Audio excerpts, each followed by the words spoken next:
Hello and a very warm welcome back to the garden. It's time to look at what to sow in March for self-sufficiency. Now March is still too cold to direct sow almost anything. It's only really tubers that you can plant directly in March in kind of zone 7, 8. So tubers include things like Jerusalem artichokes, but also new potatoes. Now if you haven't seen the video that I did back in February, you can actually sow everything that I mentioned in February also in March. So don't worry if you feel like you've missed out a month. Plants have this amazing way of also being able to catch up. So you can use all of the sowings in February, and then this month I'm adding on to that list. And what you'll find out in the April video is that suddenly the April video is where a big transition happens in terms of the things to start sowing. Out of the February crops, if there was one to prioritize doing as soon as possible, it would definitely be the field beans or the broad beans, just because those are one of the first harvests from this year's sowings that you get later in the season. And once you start harvesting those broad beans, usually around June if you start them off in March, that is when you have that transition to, wow, I've got a lot of food coming around the corner. So what can you do differently in March? Well, we'll start off with something I've already mentioned. It's new potatoes or first early potatoes. Such a wonderful crop. Again, a really early harvest, just after the broad beans usually. And you've got a few options with new potatoes. You can either do them directly outside in your raised beds. You will need to protect them a bit from some of the late frosts potentially, depending on where you are. You can also start them off in buckets or containers to then move outside once the risk of frost has passed. Or if you want a particularly early crop, you can also start them off in a polytunnel where the extra warmth is going to speed up their growth, and it's just something nice to fit in. Another crop to start off, which I've actually got some from last year still growing on, is lettuce. Lettuce is something that I definitely begin in module trays, either individually or you can get a seed tray and transplant them into individual modules later on. And one of the things is that whilst you can't really plant lettuce directly yet, because this is, right now it's beautiful, but there's this thing called full spring. And usually we have a few full springs, but make the most of it when they do come. Just enjoy it, but be wary that there's still potentially, for me, filming this video, well, this video's in mid-February when I'm filming, I've still got a potentially 3 months ahead of me of frosts. And so one way of overcoming that challenge is by growing in cold frames or setting up cloches, because you can actually direct sow quite a few things, for example lettuce, outside in raised beds if you cover them with a cold frame. And it just so happens that over at hughesgarden.com we've got an offer on for the rest of this month, where if you buy any mini greenhouse or cold frame, you also get a choice of getting a free book of mine as well. In terms of lettuce varieties, you might want to start off with something a little bit hardier, more like a all year round or a winter lettuce. However, anything, for example, cos lettuce, I've got this bronze arrowhead in front of me here that has overwintered and survived -9. Just choose lettuce that you enjoy eating. Something else to start off in March in modules, preferably multi-sown, is beetroot.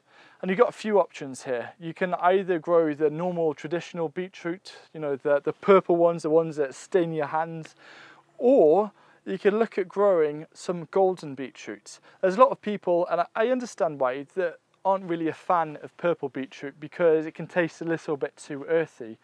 However, those earthy notes are basically lost when you grow golden beetroot. Instead, you've got this beautiful sweetness, where golden beetroot roasted, it's so delicious. You can have it hot, you can have it cold, you can add that into a salad with, say, your lettuce, and I highly recommend growing it. It's a great thing to also get the first crop in a polytunnel, followed by a second crop outside in your beds. And you would want to, if you're starting off your golden beetroot around mid-March, you'll probably end up transplanting them directly around mid to late April. Or again, you can sow beetroot directly and then cover with a cloche or cold frame this month. Another hardy and pretty delicious crop to start off this month in modules is Swiss chard, but I'm also going to chuck perpetual spinach into this. Perpetual spinach has an advantage because unlike Swiss chard, which sometimes runs to seed during the hotter and drier parts of the year, perpetual spinach continues producing massive leaves. You can also eat the stems just like you would for Swiss chard, and they're absolutely delicious. It's one of those things where you can just saute them with a little bit of butter, add a few herbs in. It's a really simple side dish, but they are so productive per square metre, it's an absolute no-brainer. With self-sufficiency, one of the ways to make it easier to eat as much as possible from your garden is to have a diversity of crops and a diversity of flavours available to you at any one time, because you never want to get to a stage where you just get bored of eating the same thing over and over. And so by growing lots of different things, it means that you can have different combinations, you can have a little bit of a break, you can really make sure that there's always something that you can enjoy eating. Another tip is to get a personal chef like I have.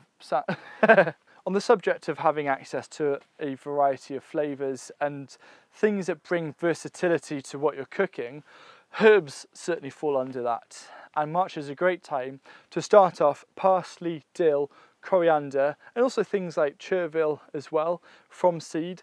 These grow really quickly. Again, in cold frames, I usually like to start off a load in polytunnels, and I'll always have a little dedicated herb area in the polytunnel, because once they run to seed, kind of late spring, early summer, all of the ones outside are coming into harvest.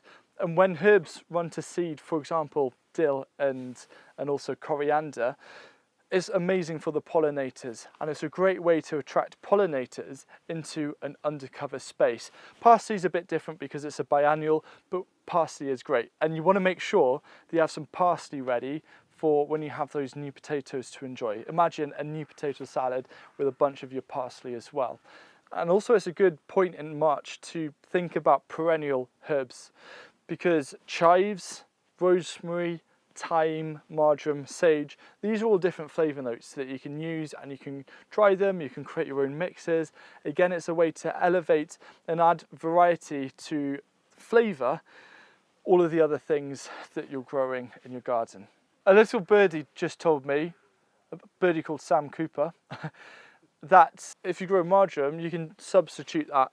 Whenever oregano appears in a recipe, just use marjoram instead. If you're in the UK, well then later on in March, my absolute favourite source for buying herbs, perennial herbs to grow in the garden, is a great company called Urban Herbs, and they're going to be opening their shop soon. So there's a link down below if you want to look for some amazing things. For example, last year I brought blackcurrant sage, and it's one of the best things I've ever grown. A big element of self-sufficiency is also making sure that you have your staples covered to feed you through the year. For example, potatoes and garlic, but also onions. And if you've never grown onions before, this video right here shows you the easiest way to grow onions, the quickest, fuss-free, and lots of them. So check out the video and enjoy an abundance of onions later this summer.